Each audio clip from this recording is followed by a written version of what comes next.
Please माननीय श्री दिनेश शर्मा।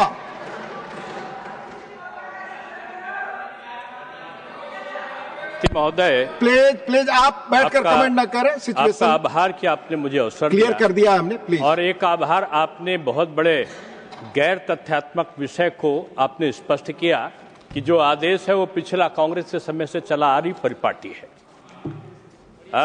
मान्यवर, आज हम इस लोकतंत्र के मंदिर में वंदे मातरम के 150 गौरवशाली वर्षों का उत्सव मना रहे हैं। तब हम केवल गीत का उत्सव नहीं मना रहे, हम भारत की अनादि आत्मा का आदर और आराधन कर रहे हैं।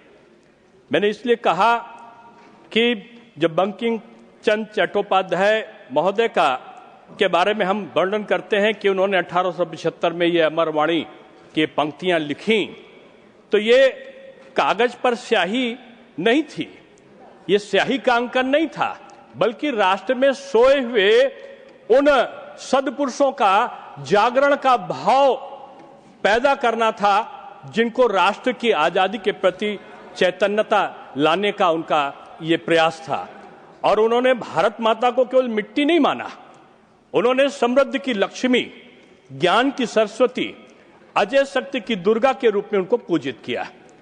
जब गुरुदेव रविन्द्रनाथ टैगोर ने इन शब्दों को स्वर दिया तो ये केवल संगीत नहीं बना, ये स्वदेशी आंदोलन की चिंगारी और क्रांति की धड़कन बन गया।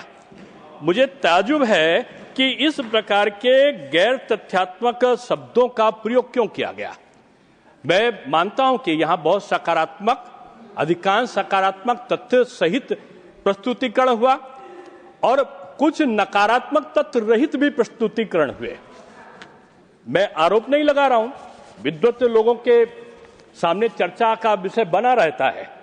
आदरणीय जयराम जी ने बहुत अच्छे उदाहरण दिए थे और उन्होंने उदाहरण देते समय तमाम लोगों की सहमति, 1937 की बैठक, वंदे मातरम कैसे लागू हुआ, क्यों स्टंजा हटाए गए, इनका वर्णन किया। लेकिन एक बात भूल गए, उसका जो पक्ष में था किया, जो विपक्ष में था नहीं किया। एक नाम और भी था, अब्दुल कलाम आजाद। अब्दुल कलाम आजाद भी उसमें थे और उन्होंने इसकी प्रशंसा की थी कि इसे लागू किया जाना चाहिए। कौन? ये हिंदू और मुसलमान का प्रश्न नहीं था, लेकिन इसको हिंदू और मुसलमान का बना के उस जिन्नाई सोच के अधीन कांग्रेस ने अपने मतों का परिवर्तन किया। दूसरी चीज जो कहा जाता है कि नेहरू जी का इसमें योगदान नहीं, समिति का योगदान था। माने विद्वज्जनों के संज्ञान में मैं ये लाना चाहूंगा कि एक पत्र 1937 में जवाहरलाल नेहरू जी ने अपने परम मित्र, जिनसे वो परामर्श करा करते थे, 1937 में उर्दू के लेखक अली सरदार जाफरी को एक पत्र लिखा। मैं समझता हूं वो भी किसी किताब में हमारे सद्पुरुषों को, विद्वत पुरुषों को मिला होगा। और उस अली सरदार जाफरी को लिखे पत्र में उन्होंने इसे देवी, यानी नेहरू जी ने देवी मां के प्रति श्रद्धांजलि के रूप में विख्यापित किया और उन्होंने इसे बेतुका बताया। और साथ में उन्होंने इस गीत की भाषा की आलोचना करते हुए कहा कि बहुत सारे कठिन शब्द हैं जिन्हें लोग समझ नहीं पाते, और तर्क दिया कि इसके विचार राष्ट्रवाद और प्रगति की आधुनिक अवधारणा के अनुरूप नहीं है, और सरल भाषा में अधिक उपयुक्त राष्ट्र गीतों की उन्होंने वकालत करी। गीत की सांस्कृतिक आध्यात्मिक गहराई को इस शुरुआती दौर में कम करके आंकने से नेहरू जी का असली झुकाव उजागर हुआ।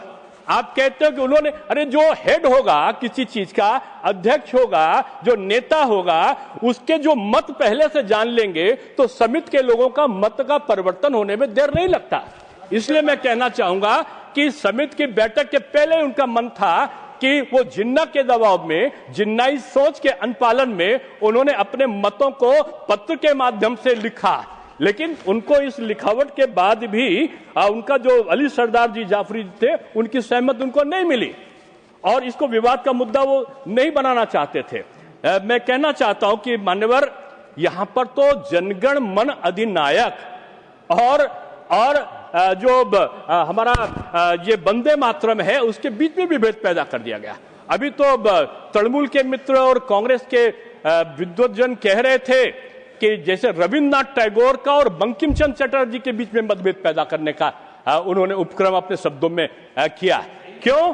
क्योंकि ये जो विभाजन है ना, ये अंग्रेजों की संपत्ति थी। लेकिन ये जो कांग्रेस है, मैं समझता हूं कि मान्यवर ये गंभीर साक्षी है। और मैं ऐसे नहीं कह रहा हूं। 1937 में कांग्रेस कार्य समिति ने इस पवित्र गीत के 4 अंतरे को जानबूझकर हटा दिया, और जो अंतरे जो भारत मां को देवी स्वरूप में वंदन करते थे, केवल राजनीतिक तुष्टीकरण के लिए या आधुनिक भारत में वोट बैंक की पहली सबसे बड़ी राजनीति थी, और ये सांस्कृतिक सत्य को राजनीतिक फायदे के आगे उन्होंने गिरवी रखा और तथ्य दिया कि समिति ने किया है। ये सुधार नहीं, ये समर्पण था। और ये समर्पण यह उस क्षण का संकेत करता है कि जहां हमारी जड़ें भी राजनीतिक सौदाबाजी का विषय बन गई। और सबसे बड़ी विडंबना यह है कि आत्मसमर्पण ने, जो कांग्रेस का आत्मसमर्पण था जिन्नाई सोच के आगे, उसने विभाजनकारी सोच को पोषित किया सबसे पहले, और जो उसका पोषण था उसने अंततोगत्वा इस देश को विभाजन कर दिया। विभाजन पहले उन्होंने वंदे मातरम का नहीं किया, बल्कि विभाजन की नींव डाली, और वही नींव 1947 में हमारे देश के विभाजन का कारण बनी। और मैं ये कहना चाहता हूं कि आज जो वंदे मातरम को बांटना ही विभाजन की नींव था, बीज बोना था। माननीय प्रधानमंत्री जी ने कहा, बात सही है कि लाखों लोग मारे गए और उजड़ गए। उन पर 4 अंतरों की चुप्पी आज भी एक त्रासदी की चीख की तरह चिल्ला रही है। यह सत्य कभी विस्मृत नहीं होना चाहिए। मानवर, ये अरुणा आसिफ अली, माता गिनी हजरा, ये 1942 में वंदे मातरम कह के ये भारत छोड़ो आंदोलन की प्रहरी बनकर सामने आई थी। मुस्लिम थी, वंदे मातरम का नारा दे रही थी। आप भूल गए ब्रिगेडियर उस्मान को, आप भूल गए मौलाना आजाद को। मोहम्मद रफी ने तो गाना गाया था। अशफाकुल्लाह हमारे उत्तर प्रदेश के थे, वंदे मातरम कहते वो फांसी पर चढ़ गए, और बेगम हजरत महल का गान सारे लोगों ने किया। यानी मुस्लिम भी वंदे मातरम से, जो मुस्लिम के क्रांतिकारी थे, वो वंदे मातरम के साथ जुड़े थे। आपने उनको विभाजन किया। ये विभाजन काटो, डांटो, बांटो, अलग करो और राज्य करो, ये कांग्रेस का जो कार्य था वो शायद अंग्रेजों से विरासत के रूप में मिल गया। मैं कहना चाहता हूं कि आज समय का बदलाव है, और इस समय के बदलाव के साथ आज की एक महती आवश्यकता यह है कि हम माननीय सभापति महोदय, पूर्ण वंदे मातरम के हम पक्षधर हैं। हम एक शक्तिशाली एकीकृत भारत के हिमायती हैं। हम उस किसी भी राजनीति को अस्वीकार करते हैं जो हमारी राष्ट्रीय आत्मा को कमजोर करे। हम एक भारत श्रेष्ठ भारत के निर्माण में संकल्पित हैं, जो सांस्कृतिक रूप से आत्मविश्वासी, आर्थिक रूप में सशक्त और आध्यात्मिक रूप से जागृत हो। ये सदन एक संदेश दे, कोई हमारी मां को बांट नहीं सकता, कोई वंदे मातरम को बांट नहीं सकता, कोई भारत को बांट नहीं सकता। और ये उद्घोष केवल इसलिए नहीं है, मैंने इसलिए कहा कि आज कुछ लोग बंकिम चंद्र चट्टोपाध्याय महोदय को और रविंद्रनाथ टैगोर जी के मत और मतांतर करके आज विसंगति पैदा करना चाहते हैं। मैं एक समाचार पत्र देख रहा था कि आज पुरानी संभावनाओं में कि लाहौर में एक उर्दू अखबार छपता था, और वो उर्दू अखबार जो था उसका नाम था वंदे मातरम। उस उर्दू अखबार के मालिक सारे कर्मचारी मुस्लिम हुआ करते थे। मैं एक और देख रहा था 1947 का हिंदुस्तान का पत्र, वो 16 जुलाई 1947 का, उसमें हेडिंग थी 16 जुलाई 1947 को कि कांग्रेस द्वारा भारत विभाजन की योजना को स्वीकृत, यानी कांग्रेस ने विभाजन की योजना को स्वीकृत कर दिया। आप कहते हो कि हम कारण नहीं थे, कारण परिस्थितियां थी। आपने परिस्थितियां पैदा क्यों होने दी? मैं तृणमूल जी के जो विद्वत लोग थे उन्होंने जो उद्बोधन किया, मैं उनसे कहूंगा कि जाकर देखो आपके वहां, हालांकि कम्युनिस्ट पार्टी के एक मुस्लिम सांसद ने अपनी सांसद निधि से उसको बनवाया था, मैं उनका प्रशंसा करता हूं, लेकिन उन्होंने क्या किया कि जो बंकिम चंद्र चट्टोपाध्याय जी के नाम पर बना हुआ जो लाइब्रेरी थी आज उजाड़ पड़ी है, कुत्ते सो रहे हैं, आज मजदूर सो रहे हैं, गंदे कपड़े पड़े हुए हैं, जब वहां कोई जाता है तो सड़क तोड़ दी गई।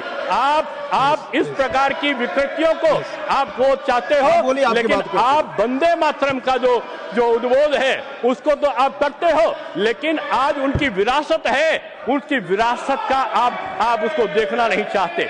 इसलिए मैं कहना चाहता हूं कि ये समसामयिक परिचर्चा वंदे मातरम के संदर्भ में नहीं है, ये राष्ट्र के स्वाभिमान के संबंध में है। आपने समय दिया, मैं आपका आभार व्यक्त करता हूं। Thank you. माननीय साना सतीश बाबू, माननीय साना सतीश